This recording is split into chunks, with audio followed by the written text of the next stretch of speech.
Yo, what's up, everyone? Gilberto Torres Jr. here with Torres Boxing. Make sure you follow me on Instagram at Torres Boxing, Torres Boxing. I hope to see your support there. We're growing, and I love boxing, so that's why I have the page, guys. And I hope you can support me on Torres Boxing, and also check out my website, torresboxing.com, Torresboxing.com. As of now, I'm a little late. Obviously, it's July 31st, but I'm working on my review for Mikey Garcia versus Robert Easter Jr.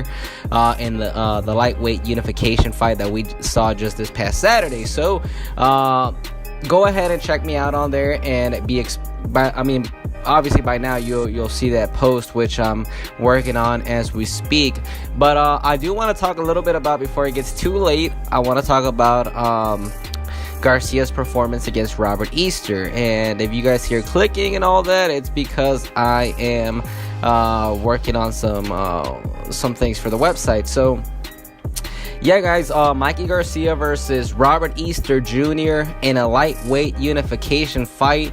WBC champion Mikey Garcia versus Robert Easter Jr., the IBF lightweight champion. It was a great fight, guys, and I do have to start off. I want to give Robert Easter Jr. his props. The guy came in to fight. And, prior to this, it's hard for me. It's hard for me when I see these fights because how do I say it? I know that fighters put their lives on the line when they come out and fight. This is no game. This isn't basketball. This isn't a game of soccer. This is fighting, controlled fighting, combat sport, and it's boxing. So I gotta give respect to these fighters when they decide to put their lives on the line. One bad hit could not only spell the end of your career, but the end of your life. That's how serious boxing is. So I gotta give Robert Easter his respect as just fan wise, who I was rooting for.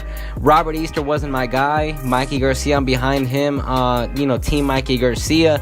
But it was hard for me because I guess it's tough being this way when you're watching such a violent sport as boxing. But you kind of get you sympathize with these fighters, and I sympathize with Easter because I know that he's a fighter, and he demonstrated that in this fight. This is the first time I ever saw him fight live. I wasn't there. I saw it on Showtime, but I saw him fight, and leading up to the fight, Easter was a 10-1 underdog. Mikey Garcia was supposed to run through him. I had people on Instagram telling me that, it's going to be a knockout, it's going to be a TKO, Garcia's going to win it in the 8th, the 9th, but this fight wasn't meant to go the distance. But I gotta say that Easter surprised me. Not only that, but I became a fan. He won me over. His attitude after the fight, it's July 31st right now, but his attitude after the fight, the humility he's showing, the humor he's showing, it's won me over. And his actual performance was just great. The position that he was in, he was facing Mikey Garcia, who, even though is the shorter man at about 5'6", is pound for pound one of the best fighters in the world. And so Robert Easter stood his ground. At no point did I see Robert Easter just trying to survive. Yeah, he held at times, but you're not trying to get knocked out in that ring, right? He held his own. He was throwing. My perspective on Easter's performance was that he wasn't a fighter who was just trying to survive, to make it to the end. He tried to win all the way until the end of the fight. So I gotta give Robert Easter Jr. His props, respect. He came in there, he proved that he does indeed belong at a championship level, and I'm a fan now. The way that he's acted after the loss, which I'm sure, to any fighter, a loss is a loss. I mean, it's going to be tough to go ahead and swallow that pill, but, he's done a great job of showing class, and I'm a fan of Easter now, guys, and I look forward to his next fight. So, mad props to Robert Easter. Put on a great performance. He fought one of the best lightweights in the world today, and it was a great performance by him. So, respect to Robert Easter, Mikey Garcia, in defeating Robert Easter, unifies the lightweight division with he is the current WBC lightweight champion, and now adds the IBF championship to his resume, and now he holds one half of the lightweight crown. The other two belts belonging to Ray Beltran, which is, if I'm not mistaken, I want to say it's the WBO title that Ray Beltran holds. 37-year-old Beltran, and the other title holder is none other than pound-for-pound fighter Vasyl Lomachenko, who holds the WBA lightweight belt that he won after he defeated with a vicious liver shot against Jorge Linares just earlier this year. So there's the scene that you have right now in the lightweight division. You have Mikey Garcia, who holds half of the lightweight crown. He's got the WBC, the IBF championships, and you have Vasyl Lomachenko holding the WBA title, and Ray Beltran holding the WBO. The lightweight division as a whole is heating up, and the way things are going, Vasyl Lomachenko might very well fight Beltran either in his next fight or the one after that one. There's going to be really no way out for these two fighters. You're going to have to eventually have Mikey Garcia versus Vasyl Lomachenko, which is a super fight in boxing today, and that's going to be an interesting fight to see the way things play out. I don't expect that to obviously happen this year. It might happen the following year, but I hope it happens in 2019. I know promoters, the businessmen of boxing, want to marinate a fight, squeeze the most money out of it. But you also have to look at the physical of these fighters. They're at a prime for a time, and after that they go on the downhill turn. So not to say that they're going to start declining at a rapid pace, but just like in anything, obviously you have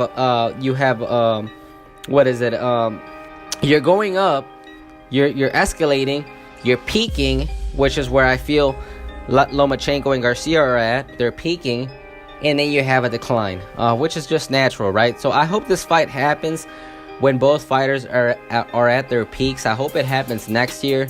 I wouldn't be upset if it happened late 2019. I feel like that would be a perfect time. That gives enough time for Lomachenko to possibly beat Ray Beltran. Ray Beltran has no pushover. He has a lot of motivation if that fight were to happen. He's actually got another fight coming up against, I want to say Jose Pedraza. I think that's his first name, but he's got a fight coming up later this year. Mikey Garcia is looking at a potential fight against Errol Spence Jr., a welterweight. You heard me right, a welterweight, Errol Spence Jr. So these guys are still, have some things ahead of them. But I do hope the fight itself happens at the end of 2019. That's going to be a super fight for us boxing fans and the public as a whole. So that's going to be interesting, guys. But Mikey Garcia, back on topic with the whole Mikey Garcia, Robert Easter unification fight. I thought that was a great fight. Mikey Garcia showed class, and I'm impressed by his performance because Mikey Garcia is such a smart fighter to me. He picks his shots, and there were moments there, like for example, the third round, he was able to hook him, get a good left hook in. He got his 1-2 in. Mikey Garcia has probably one of the best 1-2s in the game. And then after that, he followed it up with a left hook, which sent Robert Easter down into the canvas. Onto the canvas, and Robert Easter was down. It shook him, but he was able to get back up. But there were moments in that fight where Mikey Garcia started to let go of his hands. And when he noticed that Robert Easter wasn't going to go down, he just kind of backed off a little bit. It didn't mean that he stopped throwing completely, but he just didn't go in for the kill. And for me, that's just a very intelligent fighter, because if he goes in for the kill, he runs the risk of gassing himself out, which would be a dangerous spot to be in, obviously, because, it happened with Luis Ortiz, as he said, against Deontay Wilder, where he gassed himself out after he thought, he actually saw Wilder hurt, and so he decided to go ahead and unload with all he had left in him. But by the time he wasn't able to get him knocked out, once the 8th round came in, he was already gassed out. Mikey Garcia, on the other hand, is a very intelligent fighter in my eyes, because he'll go in, he'll start throwing, he'll start unloading, but when he notices that you're not going to go down, he starts to back off a little bit. He starts to retreat, and he'll go ahead and keep his style, which is a very technical, smart fighter. When he throws, he's throwing with the intent to actually connect, not necessarily to just rack up points, but to actually connect. Which I thought that was very impressive on Mikey's behalf. Once we started nearing the 12th round, when, Mikey had already built up a comfortable lead, he wasn't satisfied in my eyes with the lead. I think he wanted to go for that knockout. But again, props to Robert Easter, who stayed in there and fought a hard fight. Even Mikey Garcia acknowledged it. He told Robert Easter that you made me work for this fight, for this win. He wasn't able to knock him down, but he still stayed smart in that fight, and he was the aggressor throughout the whole fight. Very smart fighter. I'm impressed with Mikey Garcia. I feel like he's one of the best pound-for-pound fighters in the world. He's a 4-division world champ. He's been on a roll ever since he came back after his hiatus, after he had that legal dispute with Top Rank. And, Mikey Garcia is doing great. And now he's calling out Errol Spence Jr. That's the welterweight king, the boogeyman of the welterweight division, and he's the current IBF welterweight champion. And Mikey Garcia, after he beat Sergey Lipinets for his 4th division title back in March of this year, he said, "I want Errol Spence." And even I, to be honest with you, and other boxing fans and experts, brushed it off. Oh, he's just, naming a name to kind of, get a little bit more exposure. That's what I thought, to be honest with you guys. But he keeps mentioning it. And Errol Spence even acknowledged it after his fight this past year, earlier this year, where they asked him about that call out by Garcia, and Errol Spence said, "You know what? I'm down for it." And so now, up until this point, both Garcia keeps calling out Errol Spence, keeps saying that he wants that challenge. Errol Spence acknowledges Garcia's call out. Showtime even went ahead and got behind the fight after the during this Robert Easter build up and after the fight, acknowledging the fact that this fight has potential to be made. So it looks like everybody is on board. Garcia's calling Spence out. Spence says, "You know what? Let's do it. If you're calling me out, you know what? I'll take the challenge. Let's make it happen." Showtime is behind it. So there's not going to be really any difficulties to making this fight, because Al Heyman is the advisor for both fighters. So this fight, which at some point seemed like a very distant fight, an unrealistic fight to make at this very moment, might just happen, guys, and it might just happen at the end of this year. So, guys, it's a tough fight, but Mikey Garcia did capture the IBF lightweight champion, became a unified lightweight champion, and now has his eyes set on Errol Spence Jr. and the possibility of becoming a 5-division champion. Guys, to let you know just how rare of a feat this is, there's only 5 fighters that have accomplished the feat of becoming a 5-division world champion, and those are legendary fighters: Ray Leonard, Thomas Hearns, Floyd Mayweather, Oscar De La Hoya, and Manny Pacquiao. Only 5 fighters have accomplished this feat. Obviously, De La Hoya is a 6-time 6-division world champ. Manny Pacquiao, boxing's only 8-division world champ. But when you're talking about 5-division world championships, only these 5 have reached that goal. And that's quite the company that Mikey Garcia is trying to join in challenging Errol Spence. So what do you guys think? Let me know. Will we see that fight? Will we see Mikey Garcia versus Errol Spence Jr. at the end of this year? It's a crazy fight. For me, Mikey Garcia must have seen something in Spence that he's actually confident about, defeating Spence, that he legitimately feels like he has an opportunity to beat the welterweight. I don't know. I mean, it's going to be intense. It looks like it's going to happen. I know that the Lomachenko fight is probably his biggest fight that can be made on a level on an even level playing field, simply because both fighters are at 135. So that probably, as far as an equal fight, that's probably the one, Garcia versus Lomachenko. But the Garcia versus Spence fight is a dare to be great type of fight. I'm not saying that the Lomachenko isn't a dare to be great type of fight, but when you're talking about the scenario, Mikey Garcia would jump up 12 pounds to challenge the IBF welterweight 147-pound champion Errol Spence Jr. That's a big fight. I don't think Garcia is, envisioning the fight as simply a fight to just kind of, raise his stock, as a fight to just kind of make his name bigger, or that if I go up against Spence and even if I lose, it's fine, I'm still gonna get more exposure, I'm gonna get respect. I don't think he's necessarily looking at the fight that way. I think he's actually looking at it as if he has a chance to win.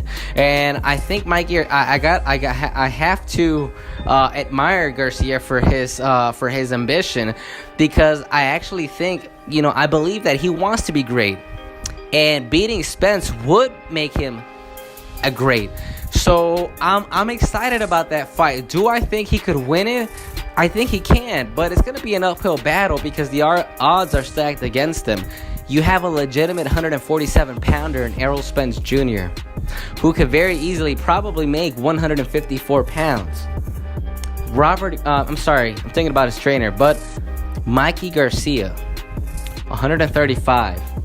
He went up to 140, won a belt there, but you could obviously tell that he was facing bigger men at that weight, by the style, by the way he fought, and the way he had to work to get those couple wins. He would jump up to 147. It's gonna be a great feat in front of him, but the more he mentions it, now the fact that Errol Spence acknowledges it, Showtime is getting behind it, it gives me the hint that this fight could very well be made at the end of this year. So, guys, what do you think? Let me know what you thought about the Mikey Garcia Robert Easter Jr. fight. How did he rate Mikey Garcia's performance? What do you think of Robert Easter's defeat? I think his stock rose after that fight, and I'm interested in seeing his next fight. I think that at some point he'll be back at that championship contender level. And what do you think about Mikey Garcia versus Errol Spence Jr.? Will it get made? Do you give Mikey Garcia a chance to actually win that fight? Or what other fight would you like Mikey Garcia to take on next? But let me know on the comment section, guys. Go ahead, comment, like, and subscribe to this channel. Follow me on Torres Boxing on Instagram and at torresboxing.com. Thank you guys for watching this video, for hearing me out. Have a great rest of your day. Thank you guys so much, and I'm out.